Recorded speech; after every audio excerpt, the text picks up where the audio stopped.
Hello बच्चों, कैसे हैं आप सब। उम्मीद करती हूँ आप लोग अच्छे होंगे, स्वस्थ होंगे और मस्त होंगे। तो चलिए आज हम पढ़ेंगे हिंदी का चैप्टर नंबर 4 जिसका नाम है नेताजी सुभाष चंद्र बोस। तो देखते हैं कौन है नेताजी सुभाष चंद्र बोस, उनके बारे में पढ़ते हैं। भारतीय स्वतंत्रता संग्राम के इतिहास में जिन महान देशभक्तों एवं क्रांतिकारियों ने महत्वपूर्ण योगदान दिया है उनमें श्री सुभाष चंद्र बोस का नाम अग्रगण्य है। भारत की आज़ादी की लड़ाई दो प्रमुख मोर्चों पर लड़ी गई, एक शांति और अहिंसा वाला मोर्चा तथा दूसरा उग्र एवं क्रांतिकारी मोर्चा। पहला मोर्चा गांधी जी संभाले हुए थे और दूसरे मोर्चे का नेतृत्व सुभाष चंद्र बोस ने संभाला। गांधी जी आदर्शवादी थे और सुभाष चंद्र बोस यथार्थवादी। सुभाष चंद्र ने अंग्रेजों के विपक्षियों से मिलकर उनसे सैनिक सहायता ली तथा विदेशों में स्थित भारतीय सेनाओं को संगठित किया। उन्होंने इस पवित्र कार्य के लिए अपना जीवन तक न्यौछावर कर दिया। बढ़ते हुए सैनिक विद्रोह को देखकर अंग्रेजों को भारत को आज़ादी देने पर विवश होना पड़ा। आज देश के बच्चे बच्चे की जुबान पर नेताजी सुभाष चंद्र का नाम है। देशवासियों के मन में सुभाष बाबू के प्रति अपार श्रद्धा विद्यमान है। एक कहावत है, पूत के पांव पालने में ही दिख जाते हैं। यह बात सुभाष बाबू पर सही साबित होती है। इनका जन्म कटक के राय बहादुर जानकीनाथ बोस के घर 23 जनवरी 1897 को हुआ। उनकी माता प्रभावती देवी धार्मिक विचारों की महिला थी। सुभाष तथा उनके 8 भाइयों और 6 बहनों पर माता का गहरा प्रभाव पड़ा। सुभाष बाबू की प्रारंभिक शिक्षा एक प्रोटेस्टेंट स्कूल में हुई। उन्होंने 10वीं कक्षा की परीक्षा यूनिवर्सिटी में द्वितीय श्रेणी में उत्तीर्ण की। किशोर सुभाष के मन में स्वामी विवेकानंद के विचारों की छाप पड़ी, इसलिए वे 16 वर्ष की छोटी उम्र में ही चुपचाप घर छोड़कर सन्यासी बनकर सत्य मार्ग की खोज में निकल पड़े। वे कई महात्माओं से मिले पर उनसे उन्हें कोई मार्ग न मिला। उन्हें महसूस हुआ कि सच्चे महात्मा व ऋषि तो विरले ही हैं। वे घर लौट आए और फिर पढ़ाई में जुट गए। जब सुभाष चंद्र प्रेसिडेंसी कॉलेज में एफए कक्षा प्रथम श्रेणी में पास करके बीए की कक्षा में पढ़ रहे थे, उस समय की बात है। एक अंग्रेजी प्रोफेसर भारतीयों के विषय में अपमानजनक शब्द कहा करते थे। छात्र दिल मसोस कर रह जाते थे पर उन्हें टोकने की हिम्मत किसी को न होती थी। एक बार कक्षा में उस अंग्रेज प्रोफेसर ने भारतीयों के बारे में ज्यों ही निंदाजनक शब्द कहे, सुभाष चंद्र आवेश में आ गए। उन्होंने कॉलेज में हड़ताल करा दी। क्योंकि नवयुवक सुभाष ने हड़ताल का नेतृत्व किया था, इसलिए उन्हें कलकत्ता विश्वविद्यालय से 2 वर्ष के लिए निकाल दिया गया। 2 वर्ष बाद वह स्कॉटिश चर्च कॉलेज में दाखिल होकर बीए की परीक्षा में उत्तीर्ण हुए। सुभाष चंद्र को उनके पिता ने आईसीएस की परीक्षा के लिए विलायत भेजा। उसे उन्होंने 8 मास के थोड़े समय में ही सम्मान के साथ पास कर लिया। इसी बीच उन्होंने कैम्ब्रिज विश्वविद्यालय से दर्शन शास्त्र की उपाधि भी प्राप्त कर ली। इसके बाद वे स्वदेश लौटे।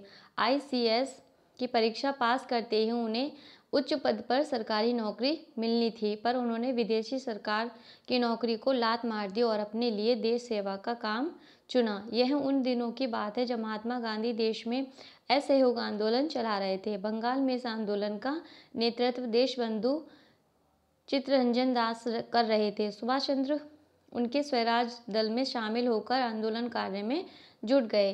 25 दिसंबर 1921 को प्रिंस ऑफ वेल्स को भारत आना था। उसका देश भर में बहिष्कार किया गया। बंगाल में सुभाष चंद्र के नेतृत्व में हड़ताल की गई। वे पहली बार गिरफ्तार होकर 8 मास तक जेल में रहे।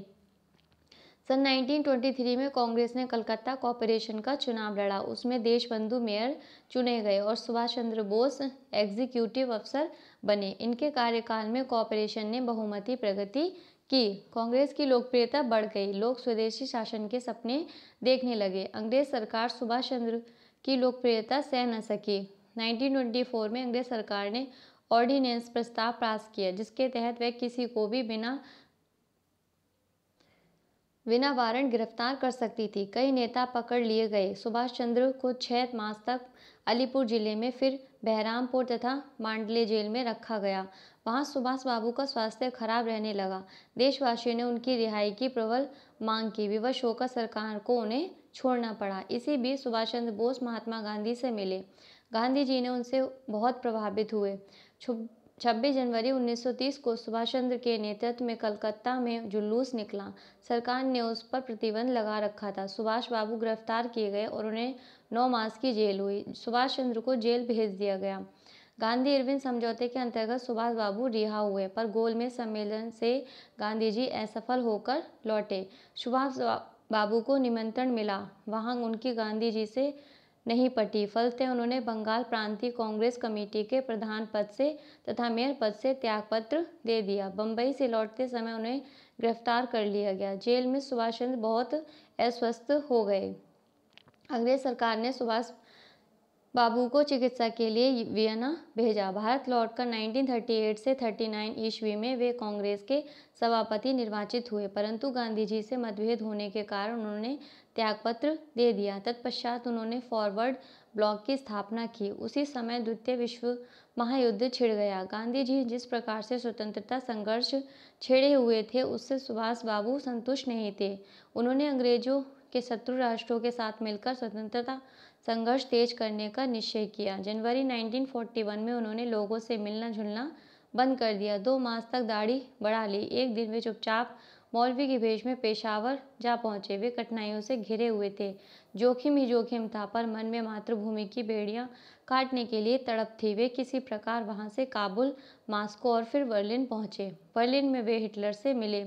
हिटलर सुभाष चंद्र बोस के राष्ट्र प्रेम, आज़ादी की तड़प, सच्ची लगन और करो या मरो की भावना को देखकर अत्यंत प्रभावित हुआ। सुभाष बाबू ने जर्मनी में गिरफ्तार भारतीयों में अंग्रेजों के प्रति विद्रोह की भावना भर दी। तब सुभाष बाबू को नेताजी कहकर सम्मानित किया गया।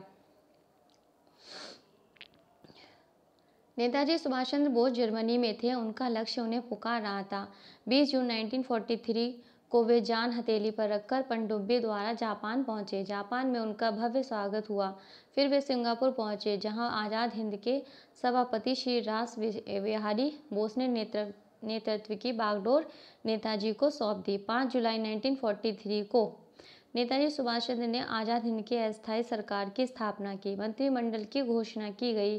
सुभाष बाबू को भारत के राष्ट्रपति, प्रधानमंत्री तथा विदेश मंत्री का कार्यभार दिया गया। उसी समय नेताजी ने आह्वान किया, तुम मुझे खून दो, मैं तुम्हें आज़ादी दूंगा।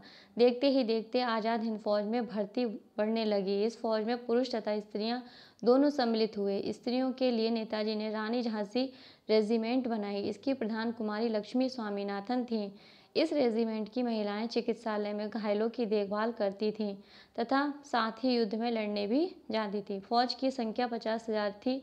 लाखों लोगों ने आज़ाद हिंद सरकार के प्रति वफादारी की शपथ ली थी। आज़ाद हिंद फौज के सैनिक आज़ादी के दीवाने थे। वे गीत गाते थे, कदम कदम बढ़ाए जा, खुशी के गीत गाए जा, यह जिंदगी कौम की, तू कौम पर लुटाए जा। इन्हीं वीरों ने इन्फाल के मोर्चे पर अभावों से ग्रस्त होते हुए भी वीरतापूर्वक लड़ाई लड़ी और घास फूस खाकर समय बिताया।